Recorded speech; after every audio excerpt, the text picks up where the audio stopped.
That is a loaded question that's going to come with a long answer. We'll take it. But I love telling my story because I am so passionate about helping nanny agencies in particular, but all service based businesses.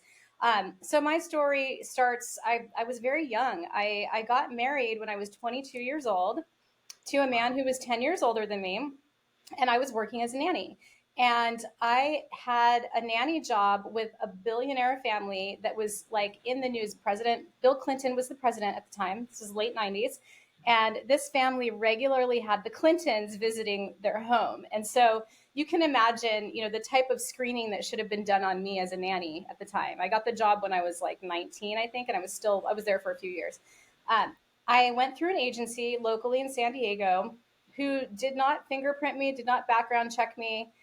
And I even used a fake reference because I had never been a nanny before. I had just worked in childcare. Awesome. And I tell this story because it really resonates with a lot of agency owners. And Good. this agency placed me with a very high net worth family that should have been given a full, like, thankfully I wasn't a criminal or anything, but I had to be like, FBI cleared by them because the president and his wife and his family were at the home a lot and I was around them. And I remember telling my husband, I was like newly married, 22 years old, and Bill Clinton was like staying the week at the house and we were doing all of these things with him. And I said to my husband, I cannot believe that the agency that I went through charged thousands of dollars to this family to place me, and they didn't dig deep on my reference, and they didn't run a full background check on me, and I'm literally hanging out with the president of the United States. And he was like, yeah, that is crazy. And I said, you know what, these agencies are charging a lot of money, I could do this way better. And Yeah. he had an entrepreneurial mind too. He hadn't started his first company yet, he was still working as a car salesman, but he was like, let's do it, I've got you, basically.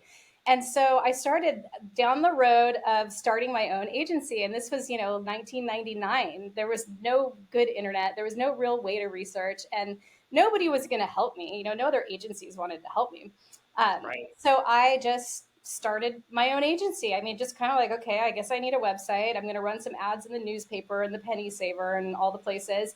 And just kind of started that, got my first client, and then I was hooked. I placed my first nanny, and I was like, I have this post that's holy bleep, I have a business. And it was like, that's how I felt. Somebody paid me $1,500 to find them a nanny, and I was like hooked.